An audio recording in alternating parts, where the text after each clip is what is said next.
욥기 42장 7절에서 9절을 찾아뵙겠습니다.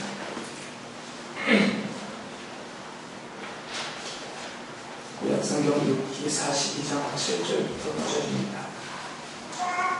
주님께서는 욥에게 말씀을 마치신 다음에 대만 사람 엘리바스에게 이렇게 말씀하셨다. 내가 너와 내 두 친구에게 분노한 것은 너희가 나를 두고 말할 때 내 종 욥처럼 옳게 말하지 못하였기 때문이다. 그러므로 이제 너희는 수송아지 7마리와 순양 7마리를 마련하여 내 종 욥에게 가지고 가서 너희가 용서받을 수 있도록 번제를 드려라. 내 종 욥이 너희를 용서해달라고 빌면 내가 그의 기도를 들어줄 것이다. 너희가 나를 두고 말을 할 때 내 종 욥처럼 옳게 말하지 않고 어리석게 말하였지만 내가 그대로 갚지는 않을 것이다.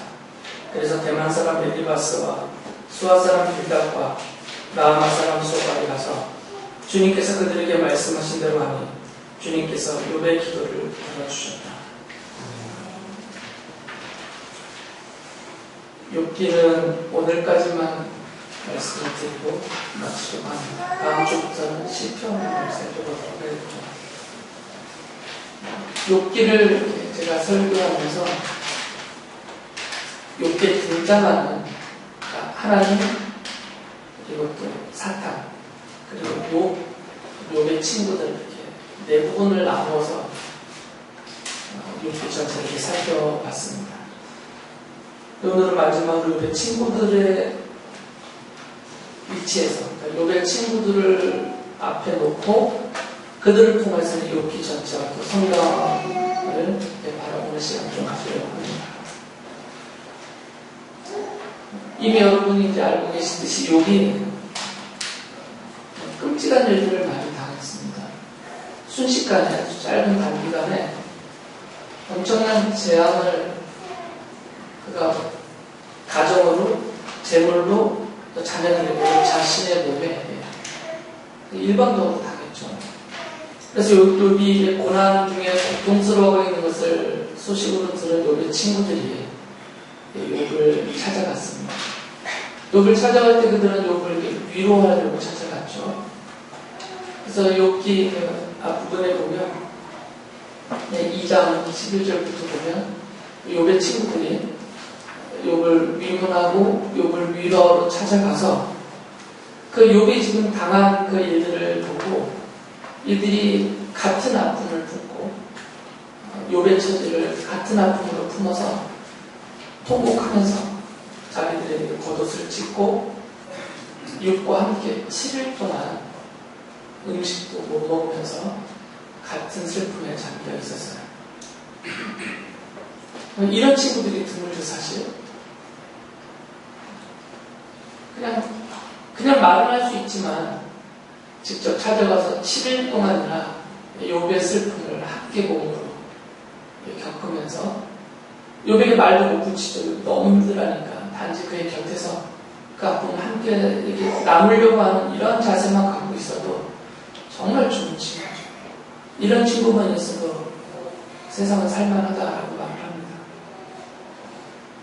그런데 7일이 지난 다음에 이렇게 진심으로 욥을 위로하던 친구들의 태도가 갑자기 돌변하죠. 갑자기 욥을 공격하기 시작합니다. 그 이유는 욥 때문이에요. 욥이 7일 만에 친구들 앞에서 그가 막 이렇게 푸념을 쏟아냈는데 그가 쏟아내는 푸념의 내용은 두 가지예요. 하나는 나는 결백하다는 거죠. 나는 이렇게 벌을 받을 정도로 지은 죄가 없다. 나는 결백하다. 자신의 결백을 주장합니다. 결백을 주장하니까 그 다음으로 나타나는 태도는 억울하다는 거죠. 내가 받을 거를 받으면 오히려 회개하면서 하나님의 용서를 구하고 그러면 되는데 스스로를 아무리 살펴보아도 어린 날부터 지금까지 다 살펴보아도 자신은 결백한 거죠. 이런 끔찍한 재앙을 받을 만한, 하나님께로부터 이런 벌을 받을 만한 그런 죄를 발견하지 못하기 때문에 그가 억울했어요. 그래서 그 억울함을 막 표현해요.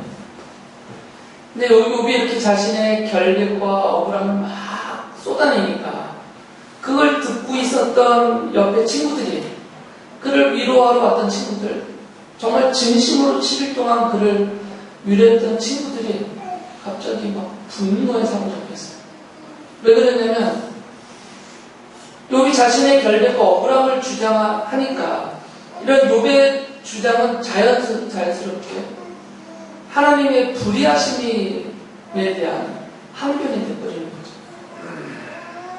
욥 자신도 그렇고 욥의 친구들도 어떤 생각을 하고 있었냐면 욥은 하나님께로부터 내려오는 벌을 재앙으로서 받고 있다라고 보고 있어요. 욥 자신도 그렇게 이해하고 있었고 욥의 친구들도 그렇게 생각을 했어요.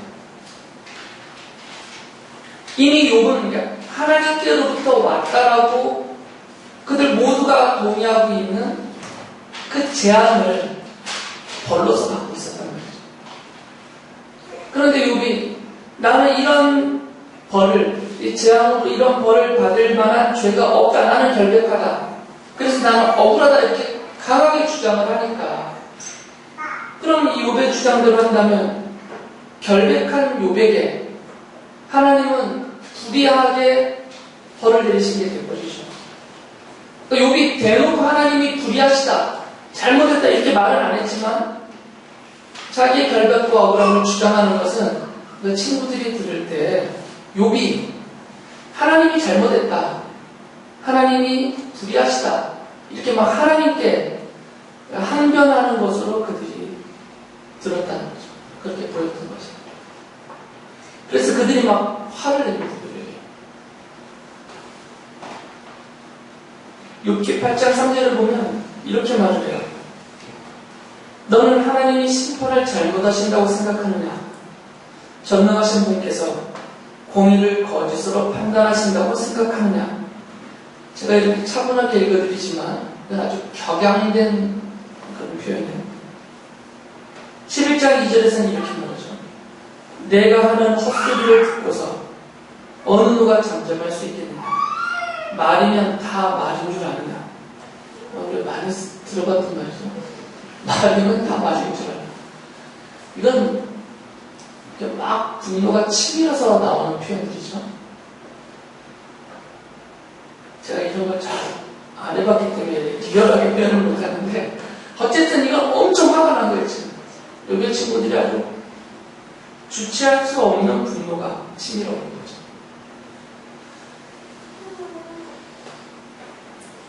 욥의 친구들이 이렇게 화를 내는 이유는 두 가지 면에서 봐야 돼요. 하나는 하나님을 변호하는 거죠.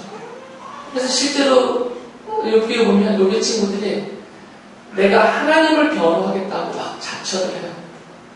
욥 네가 잘못했고 하나님은 의로우시다는 것을 내가 분명하게 밝혀내겠다 하면서 막 얘기를 해요. 그러니까 이들이 화나는 것은 감히 욥이 하나님을 욕했다는 거죠. 하나님을 공격했다는 겁니다. 그 전지전능하시고 정의로우신 하나님이 잘못했다, 불의하다라고 욥이 감히 하나님을, 우리가 믿는 그 하나님을 그렇게 공격을 하니까 자기들이 믿고 있는 하나님과 다른 모습으로 하나님을 막 공격하니까 하나님 입장에 서서 화가 났던 거죠. 그런데 또 다른 면을 보면 이건 그들의 인간적인 분노예요. 왜 인간적인 분노냐면 욥이 이렇게 자기 결백을, 억울함을 막 쏟아내기 전까지는 욥이 당하는 그 고난이 사실 끔찍하고 심하긴 했지만 그거는 일상적인 모습이에요. 자기들도 겪었거든요. 그런 것들을. 크든 작든 그 정도의 차이가 있을 뿐이지 사람으로서 지은 죄에 대해서 하나님의 정의로우신 징계와 형벌은 어느 누구나 겪는 것이에요. 그러니까 지금 욥과 이 욥의 세 친구는 자신과 욥을 동일시하고 있는 거거든요. 그래서 욥의 아픔을 이해했고 그래서 7일 동안이나 욥과 함께 그의 슬픔에 동참을 할 수 있었던 거죠.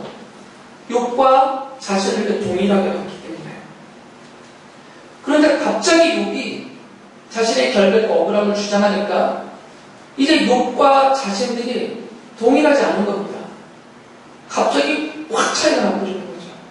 욥은 의인이 돼버리고 자기들은 여전히 죄인으로 남아있으니까 욥의 결백함의 주장은 곧 그들이 받아들이기에는 욥이 우리와 똑같은 죄인임에도 불구하고 자기가 의인이라고 나서는 그 모습이 욥은 의인이고 우리는 죄인이고 갑자기 자기 스스로가 막 정죄를 받는 느낌이 드는 거죠. 그래서 그들의 인간적인 마음으로도 욥을 의인이라고 인정하면 안 되는 거죠. 욥의 결백을 인정해주면 안 되죠, 그들이.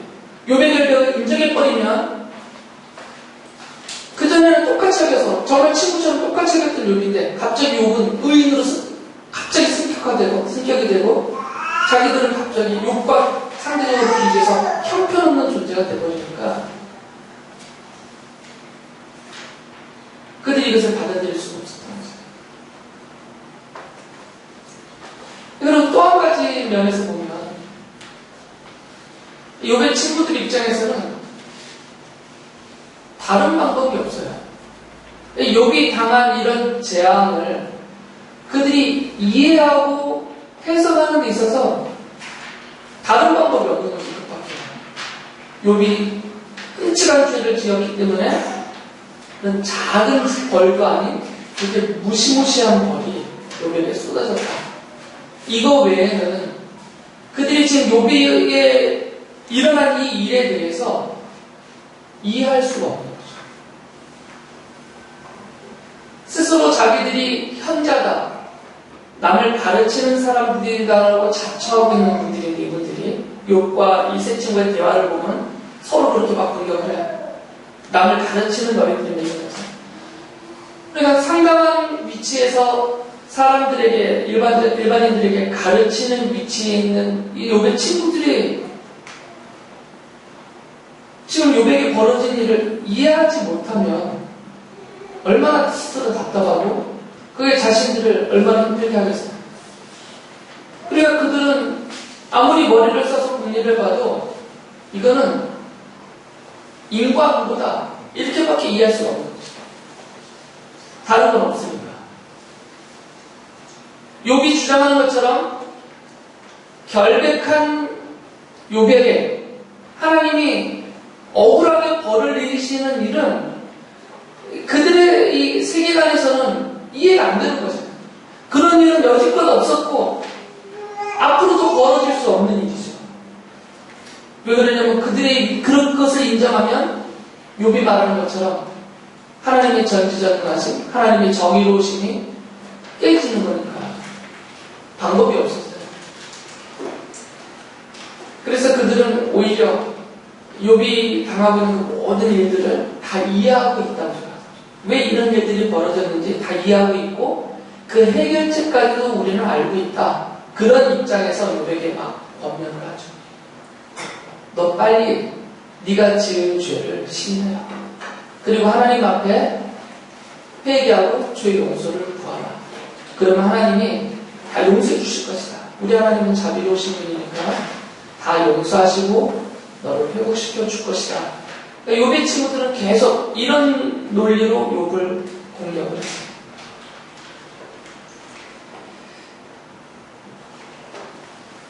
욥의 친구들의 이런 태도를 보면 남 얘기가 아니죠. 다 우리 이야기야. 왜 그러냐면 물론 저도 그렇습니다. 저도 포함되고 그리고 모든 사람들이 갖고 있는 세계관에서는 이 인과응보 외에는 다른 관점이 없어요.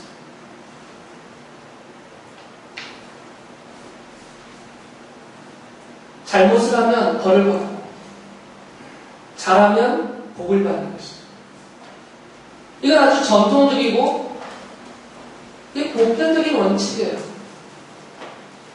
이거는 어느 나라, 어느 민족, 어느 사회에서든 통용이 되는 아주 보편적인 원칙. 누구나 다 이렇게 생각하고 삽니다. 누구나 다. 그래서 욥의 친구들도 그들이 욥에게 자기들의 주장을 막 할 때 앞에 이런 말들을 덧붙여요. 5장 27절 보면 이것은 우리가 자기가 지금 말하는 대로 이것은 우리가 지금까지 살펴본 것이니 틀림없는 사실이다. 부디 잘 듣고 너 스스로를 생각해서라도 명심하기 바란다. 지금 자기가 주장하고 있는 내용들은 지금까지 살펴본 것이다. 그러니까 살펴봤다는 것은 여지껏 역사적으로 지금 현재까지도 벌어진 일들을 다 살펴보고 그것으로 인하여 너에게 하는 말이다. 그 얘기죠. 8,8절에서도 이렇게 말해요. 이제 1세대에게 물어봐라. 조상들의 경험으로 배운 진리를 잘 생각해봐라. 그러니까 경험으로 배운 것들을 근거로 얘기한다고 얘기죠. 15장 18절에서도 이렇게 말해요. 이것은 내가 지혜로운 사람들에게서 배운 것이고 지혜로운 사람들도 자기 조상에게서 배운 공개된 지혜다. 공개된 지혜. 그러니까 보편적인 원칙이죠. 그러니까 욥의 친구들이 갖고 있는 이 관점, 논리적인 관점은 뭐냐면 이건 우리만 독특하게 갖고 있는 생각이 아니라 아주 보편적인 거다 이거는. 옛날부터 그리고 지혜롭다라는 사람들이 가르쳐왔던 그리고 여지껏 우리가 살아오면서 인생에서 경험해왔던 아주 공개된 진리다. 보편적인 원리다. 그게 인과원하는 거죠. 그러면서 4장 7절 보면 그런 인과원고 사상을 그대로 담아서 이렇게 말해요. 잘 생각해 보아라. 죄 없는 사람이 망한 일이 있더라. 정직한 사람이 멸망한 일이 있더라. 그러니까 너도 똑같다 그 말이죠. 네가 죄를 지었기 때문에 벌을 받은 것이다. 네가 지은 죄가 없다면 이런 벌을 하나님이 정의로우신 하나님이 억울하게 구리하게 너에게 내리실 일이 없다. 이것은 너만의 독특한 일이 아니고 너는 보편적이다. 공개된 이런 지혜다. 그러면서 욥을 공격을 했어요. 그러면서 특히 우리 엘리바스는 이 욥의 죄를 가정에서 말해요. 사실은 아닌데 욥이 그것을 시인한 것도 아니고 자기가 직접 목격한 것도 아니고 누구에게 들은 것도 아니에요.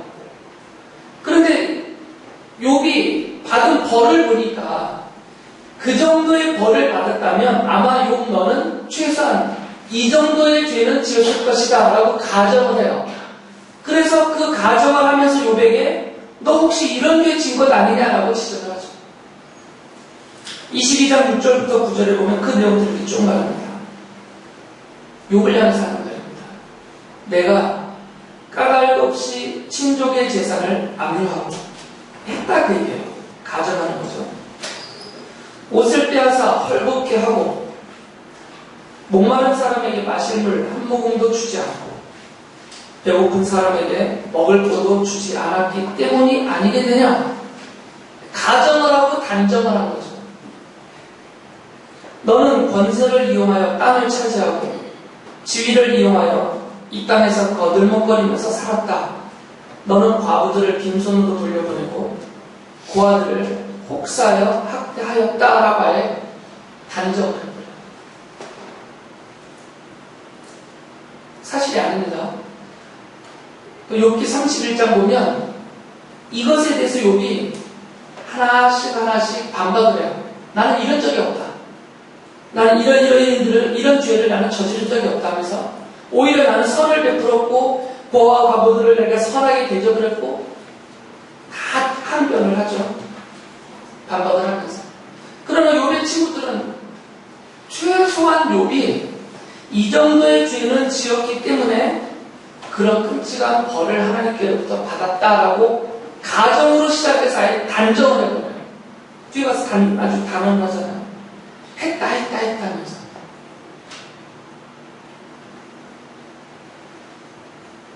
그러면서 욥을 회개하라고 촉구를 합니다. 회개하라. 너는 아마 이런 죄를 지었을 것이다. 네가 시인을 안 하고 있지만 혹시 네가 생각을 못했을 뿐이지 아마 이 정도의 죄는 네가 지었을 것이니까 그것을 회개하라. 회개하면 하나님이 용서해 주실 것이다. 그래서 5장 18절 이렇게 말하죠. 나 같으면 하나님을 찾아서 내 사정을 하나님께 털어놓겠다. 5장 18절에서는 하나님은 찌르기도 하시지만 싸매어 주기도 하시며 상하기도 하시지만 손수 낫게 해주신다. 8장 5절 6절에서 이렇게 말해요. 그러나 내가 하나님을 간절히 찾으며 전능하신 분께 자비를 구하면 또 내가 정말 깨끗하고 정직하기만 하면 주님께서는 너를 살리시려고 떨치고 일어나셔서 내 경건한 가정을 회복시켜 주실 것이다 라고 말해요. 그러니까 빨리 회개하라고 합니다. 욥의 친구들이 바보 멍충이어서 이렇게 그들의 논리를 핀 것은 아니고요. 이것밖에 없어요. 이것밖에. 누구더라도 이렇게밖에 말 못하죠. 욥의 당한 일을 보면서. 이 인과응보라는 어떤 보편적인 원칙을 가지고 욥의 상황을 바라보면 이렇게밖에 결론을 내릴 수가 없습니다.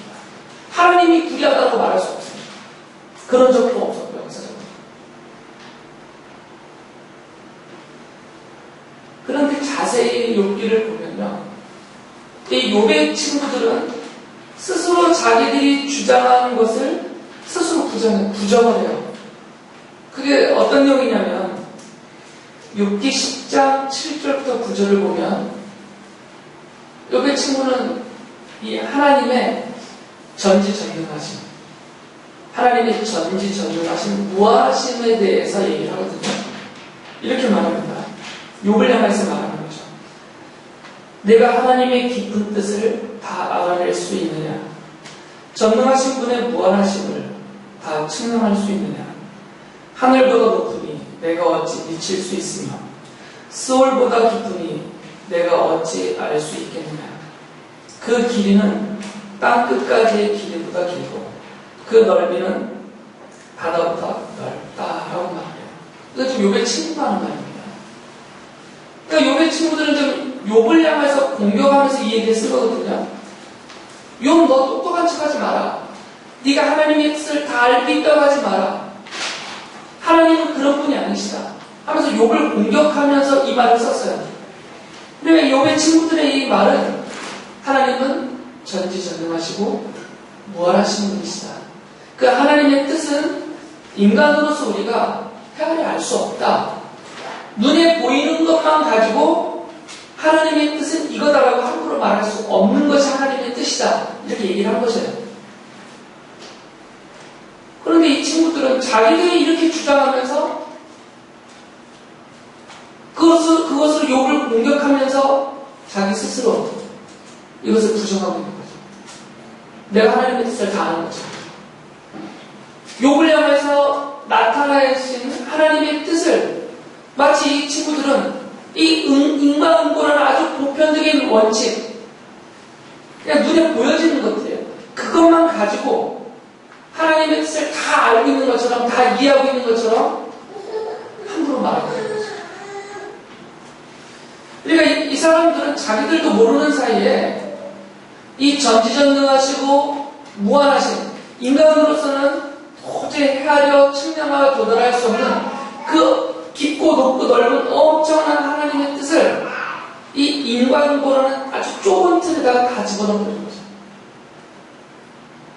그러니까 하나님의 이런 주권적인 뜻을 제가 욥기 앞부분에서 길게 설명해 드렸던 그 하나님의 주권적인 뜻이죠. 이것은 창세 전에 계획되고 그리고 이 온 우주를 창조하시고 천하 만물을 지금도 그 뜻하신 대로 운행하시면서 복잡하신 대로 이끌어가시는 이 하나님의 주권적인 그 광대하신 뜻을 인간 사회에서 벌어지고 있는 이 인과응보라는 아주 좁은 틀 안에 집어넣고 보고 있는 것입니다. 그러고서는 우리는 다 알고 있다는 것이죠. 용 네가 모르는 것이지 우리는 하나님의 뜻을 안다. 너에게 벌어진 이 모든 일에 대한 하나님의 뜻을 우리는 이해하고 다 알고 있고 네가 모르고 있는 거다. 그러니까 너 빨리 회개하라 이렇게 촉구를 하고 있어요. 그러나 우리는 이미 욥기를 전체적으로 살펴보고 있죠. 그래서 누가 틀렸는지 알고 있어요. 욥의 친구들이 그들이 잘못 알고 있는 거죠. 지금 욥에게 벌어진 이런 모든 일들은 사탄에게 허용하셔서 욥에게 이런 모든 재앙이 쏟아지게 하는 이런 모든 일들은 인간사에서 보편적인 원칙으로 벌어지는 이런 인과응보 차원에서 일어난 것이 아니라 이것을 넘어서 계시는 온 우주를 가득 채우고 계시는 하나님의 주권적인 뜻에서 일어나는 일들이에요. 그러니까 인간사에서 벌어지고 있는 원인과 결과식으로 보여지는 일, 현상적으로 드러나고 있는 그런 것을 가지고 이해할 수 없는 일이 벌어지고 있는 현장이에요, 지금. 그러니까 이럴 때는 겸손하게 모르겠다. 왜 이런 일이 너에게 벌어지는지 잘 모르겠다. 욥이 네가 그렇게 결백을 주장하고 있는데 네 목숨을 걸면서 욥은 자기 목숨을 걸고 있거든요. 차라리 나를 죽이세요 할 정도로. 그 목숨을 걸면서까지도 네가 결백을 주장함에도 불구하고 이런 재앙이 너에게 내린 이것에 대해서 우리는 잘 모르겠다. 이해가 안 된다. 왜 하나님이 이렇게 하셨는지 모르겠다. 하나님의 뜻은 우리 인간으로서는 이 피조물인 인간으로서는 측량하여 헤아릴 수 없을 정도로 높고 넓고 깊기 때문에 잘 모르겠다. 하나님께 지혜를 구하자. 하나님의 뜻을 알려주기를 구하자. 이런 태도를 가져야 되는데 그리고 평소에 그들이 알고 있었던 욥의 삶을 알잖아요. 욥은 하나님이 인정하신 분이에요. 욥처럼 하나님을 경외하고 죄를 멀리 하여서 흠이 없는 사람, 그러니까 죄가 없는 사람이에요. 도덕적으로. 욥이 그런 사람인 것을 알고 있는 이들이 욥이 이렇게까지나 자기의 결백을 주장하면서 억울하다고 생명을 내놓고 항변하고 있는 것을 보면 한 걸음 물러서서 혹시 그럴 수도 있지 않겠어요? 욥이 정말 그럴 수도 있고 우리가 이해할 수 없는 하나님의 뜻이 욥에게 임하여서 이런 일이 벌어질 수도 있잖아요. 그렇게 겸손하게 물러나야 되는데 이들은 물러서지 않습니다. 오히려 치고 나가면서 마치 자기들이 하나님의 뜻을 다 아는 것처럼 욥에게 벌어지는 모든 일들을 다 이해하고 있는 것처럼 자기네가 하나님의 위치에서 다 보고 있는 것처럼 함부로 말하고 있는 것이죠. 읽어드린 42장에 보면 하나님이 이들의 잘못을 밝히셨습니다. 너희들이 잘못 말했다. 잘못 말했다. 그러니까 이들이 인과응보라니 사실 하나님 입장에서 아주 유치한 거거든요. 그 좁은 틀 안에서 하나님에 대해서 함부로 말하고 있는 모든 것들은 그들이 잘못 말한 거죠. 그리고 욥을 죄인이라고 막 공격된 것도 잘못 말한 거죠. 두 가지 측면에서 다 잘못 말해서 이들은 욥을 죄인이라고 막 정죄한 것도 잘못 말했죠. 욥은 죄가 없었는데. 그리고 하나님의 뜻을 다 아는 것처럼 막 그들이 떠들어댔던 것도 하나님을 향하여서 잘못 말한 거죠. 그래서 하나님이 그들은 잘못 말했다라고 말씀하신 거죠. 그런데 욥에게 벌어진 이런 일들은 우리가 그냥 너무나 쉽게 보고 판단하고 말하는 이런 인과응보라는 보편적인 원칙으로는 설명되지 않는 내용이라고 하죠. 욥기는 그것을 쓰고 써놨을 생각합니다. 그러면 이제 이 욥의 친구들의 관점이 아닌 그건 잘못된 관점이니까 욥의 친구들의 관점을 버리고 성경을 다른 관점에서 봐야 된다. 다른 관점에서 욥기를 보려고 하면 욥기만 보면 안 됩니다. 욥기를 창세기에서 요한계시록까지 성경 66권 전체 안에 들어가 있는 하나의 성경이니까 성경 전체적인 관점과 내용을 쭉 살펴봐야 되는 거죠. 그렇게 보면 욥기는 아주 독특한 성경이에요. 성경 전체를 보면 의인이 나타납니다. 의인이 하나님이 인정하시는 의인이 있어요. 노아라든지 다니엘이라든지 욥도 포함하고요. 이분들을 의인이라고 불러요. 그런데 성경 전체를 보면 의인으로서, 정말 죄가 없는 의인으로서 이 인과응보라는 보편적인 원칙에 적용이 안 되는 그런 상황에서 이렇게 끔찍하고 무자비한 당하는 입장에서는 그런 형벌을 받은 사람은 욥밖에 없어요. 이런 사건이 기록된 것은 욥기밖에 없어요. 그러니까 욥기만 독특하게 이렇게 쓰고 있어요, 지금. 이런 관점에서. 그러면 욥기는 다른 성경과 마찬가지로 예수 그리스도를 계시하고 있는 성경이니까 예수님이 이건 직접 하신 말씀이니까 누구도 부정하면 안 됩니다. 모든 경우는, 모든 성경은 나에 대해서 말하고 있다고 예수님이 직접 하신 말씀이니까 창세기든 출애굽기든 그리고 욥기든 어떤 성경이든 예수님을 가리키는 그런 계시로서 기록된 성경이니까 욥기도 계시적으로 해석을 해야 되죠. 욥기도 예수님에 대해서 설명하는 성경이니까 그럼 욥기는 예수님에 대해서 뭐라고 설명하고 있나를 살펴봐야 되는 거죠. 그런 관점으로 욥기를 보면 욥의 친구들이 갖고 있었던 이런 인과응보라는 이건 인간적인 관점이에요. 이런 관점을 하나님이 틀렸다고 말씀하셨으니까 그 관점을 버리고 욥기가 예수님을 계시하고 있는, 설명하고 있는 성경이니까 욥기를 계시적인 관점에서 살펴보면 욥기가 예수님에 대해서 뭐라고 말하는지를 알 수가 있다. 두 가지 면에서 이것을 우리는 계시적으로 볼 수 있어요. 욥기의 이 내용을. 첫 번째는 욥 자신을 놓고 보면 욥은 의인으로서 형벌을 받았다고 했어요. 의인으로서 받았다는 거죠. 의인으로서 형벌을 받아야했어요. 욥기는 이걸 지금 하나의 원리로서 계시하고 있는 거거든요. 욥기가 독특하게 얘기를 하는 거죠. 의인으로서 자기가 안 받아도 되는 벌을 받는 거죠. 의인으로서. 이 자체가 계시예요. 욥기에서는 이 자체가. 이거는 인과응보로는 해석이 안 되는 내용이고 우리 사람이 사는 삶의 모습에서는 있을 수 없는 일이에요. 의인에게 하나님이 벌하시는 사건은 이거밖에 없어요.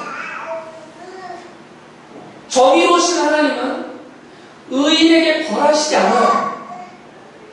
불의한 자에게만 거기에 해당되는 벌을 하시죠. 정의로우신 하나님은 의인에게는 복을 주셔야 돼요. 그런데 정의로우신 하나님이 의인인 욥에게 벌을 내리셨어요. 물론 간접적이긴 하지만 사탄을 통해서. 욥기는 장차 예수 그리스도가 오셔서 그분이 어떻게 사시고 어떤 일을 하실 것인지를 계시로 미리 설명해 주는 성경입니다. 이 둘을 연결해서 보면 장차 오실 예수 그리스도는 죄가 없으시지만 죄가 없으심에도 불구하고 죽음의 벌을 받으셨어요. 그래서 십자가에서 죽임을 당하신 거죠. 만약에 욥기에 이런 설명이 없었다면, 욥기에서 이런 원리를 계시적으로 미리 보여주지 않았다면 예수님의 십자가의 죽으심은 인과응보로밖에 안 가요. 사람들이. 인과응보로만 해석을 해요. 그래서 실제로 이 욥기의 내용을 받아들이지 못하고 이 하나님의 주권적인 뜻을 이해하지 못한 유대인들은 예수님을 가리켜서 다 자기 죄 때문에 벌받고 죽었다라고 얘기했어요. 그리고 손가락질을 했어요. 제자들도 이것을 이해하지 못했습니다. 제자들조차도. 왜 예수님이 십자가에서 죽으셨는지. 그런데 예수님이 십자가에서 죽으시고 부활하신 이후에 그제서야 제자들이 이 원리를 이해를 했어요. 특히 사도 바울은 이 부분에 대해서 명확한 이해를 하고 있습니다. 그래서 예수님의 죽으심은 의인으로서 죄인들을 대신하여 죄인들이 받을 벌을 그가 받으시고 죽으신 것이다라고 설명을 해요. 이것을 구속이라는 말을 썼어요. 구속이라는 말은 값을 지불하고 그 생명의 값을 지불하고 그를 살려냈다라는 표현이에요. 내가 아무리 힘이 있어도 내가 내 뜻대로 힘이 있다 해서 그 사람을 제압하고 그 사람에게서 무엇을 가지고 와버리면 그건 불의예요. 이건 폭력이니까. 내가 아무리 힘이 있지만 그 사람에게서 무엇을 가져오려면 그것에 대한 정당한 값을 그 사람에게 지불하고 그 사람으로부터 그것을 사와야 돼요. 이것은 정의입니다. 창조주이신 하나님도 하나님이 택하신 하나님의 백성들이 자기가 지은 죄 때문에 이 인과응보의 원칙대로 자기가 지은 죄 때문에 그 죄에 대한 벌을 받아서 이 땅에 사는 동안은 그것으로 인한 비참함 속에 살다가 최종적으로는 죽음 이후에 영원한 지옥 형벌에 처해져야 되는 그들을 그냥 이리와하고 잡아당기실 수는 없단 말이죠. 그건 하나님의 불이에요. 죄에 대한 벌이 그들에게 내리는 것이 하나님의 정의니까. 그래서 하나님이 그들이 받아야 될 벌을, 그 벌은 죽음인데 그 죽음이라는 값을 대신 지불하셨단 말이죠. 예수님의 생명. 이것을 구속이라고 해요.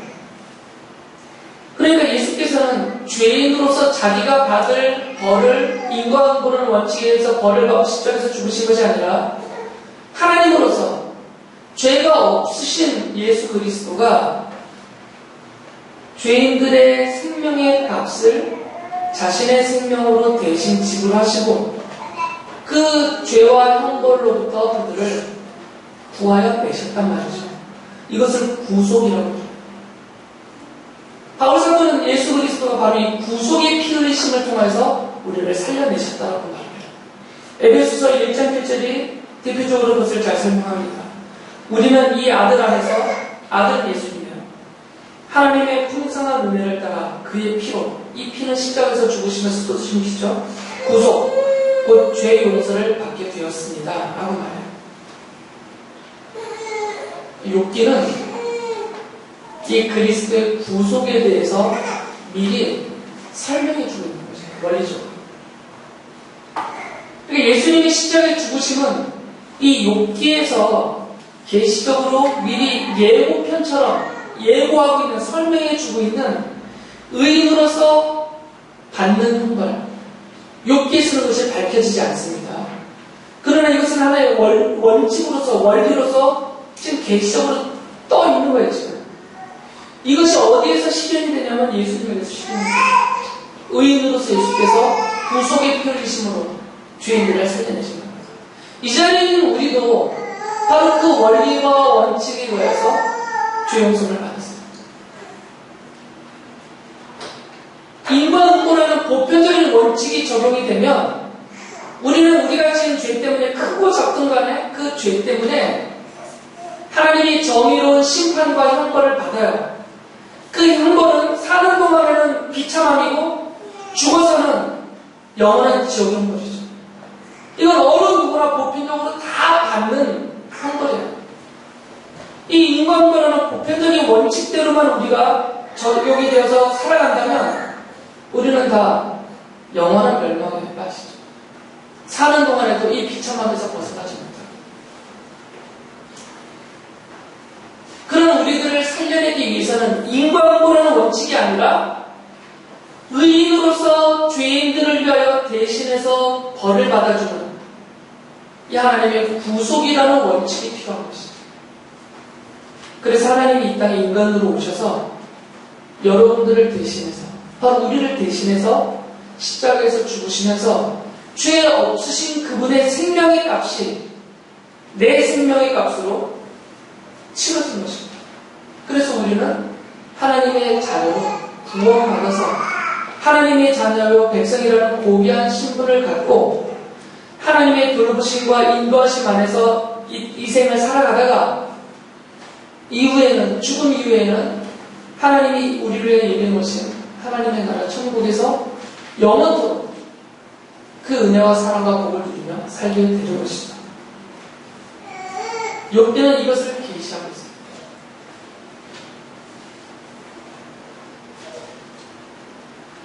또 한 가지 면도 우리가 놓치면 안 되는데, 이 하나님의 주권적인 뜻이라는 것은 욥기 전체를 통해서 초월적이다라는 것을 강조해 줍니다. 그러니까 우리의 눈으로 보는 것들, 욥의 친구들이 말했잖아요. 우리가 배운 것이고 경험한 것이고 모두가 다 보고 알게 된 공개적인 지혜다. 그런 것을 가지고 하나님을 안다 모른다 그 뜻이다 아니다라고 말을 하면 안 된다는 것이죠. 우리가 서로를 대할 때에도 그런 관점에서 대해야 돼요. 서로를 대할 때. 이 자리에 있는 여러분들은 하나님이 택하신 하나님의 백성들입니다. 바울 사도가 말씀하신 것처럼 그리스도의 피 흘리심으로 하나님의 자녀로 사서 고귀한 신분을 부여받은 하나님의 백성들. 그렇기 때문에 우리들의 삶을 향한 하나님의 주권적인 뜻이 분명히 있어요. 그것이 어떻게 나타날지는 모르는 거죠. 어떤 식으로. 저도 몰라요. 여러분도 몰라요. 그러니까 함부로 아는 척하여 말할 수 없는 거죠. 하나님의 뜻이다라는 표현을 함부로 쓰면 안 되는 겁니다. 그렇기 때문에 다만 성도로서 우리가 하나님을 섬기는 자세는 뭐냐면 겸손하게요. 정말 겸손하게요. 우리가 이해할 수 없지만 왜 이렇게 하나님이 하시는지는 모르겠지만 그래도 우리는 믿습니다. 하나님의 선하신 뜻을 믿고 자녀된 우리들을 향해서 하나님이 갖고 계시는 이 최상의 계획과 뜻을 믿기 때문에 하나님은 우리를 돌보실 것이고 인도하실 것이고 하나님의 뜻을 이루어 가실 것입니다라는 그런 겸손한 믿음의 자세가 우리에게 있습니다. 쉽지는 않습니다.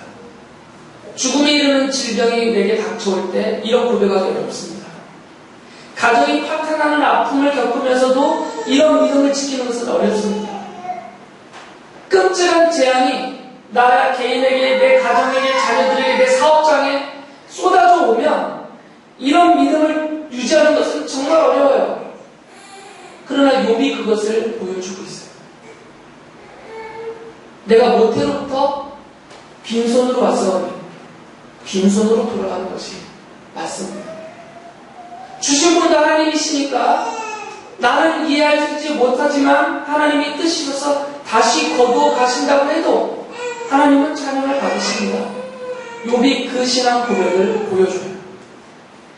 우리는 두 가지 면을 다 잡아야 됩니다. 하나님을 향해서는 이런 욥이 가졌던 신앙의 고백과 그런 자세를 가지고 우리 삶에 닥쳐오는 그런 어떤 시련들, 고난, 재앙들 이런 믿음으로 견디셔야 되고요. 그리고 또 기대와 우리가 갖는 소망은 하나님은 우리를 사랑하셔서 하나님의 아들 예수 그리스도를 나를 대신하여 십자가를 죽게까지 하실 정도로 나를 아끼고 사랑하시는 분이시니까 분명히 나를 버려두거나 모른 채 외면하시지 않고 나는 완전히 이해하기가 어렵지만 요만큼도 사실 이해하기가 힘들지만 하나님의 그 주권적인 온 우주를 창조하신 그 뜻으로 나를 돌보시고 분명히 나를 인도하고 계시고 목적하신 대로 나를 이끌어 가실 것이라는 이런 믿음을 가지고 살아야 된다는 것입니다. 욥기를 해석하는 눈이고 욥기를 통해서 우리가 얻을 수 있는 최상의 기회입니다. 이 믿음으로 주님을 신뢰하시면서 우리가 느끼지 알지 못하는 주님의 돌보심을 가시는 손길을 누리면서 그렇게 살아가시는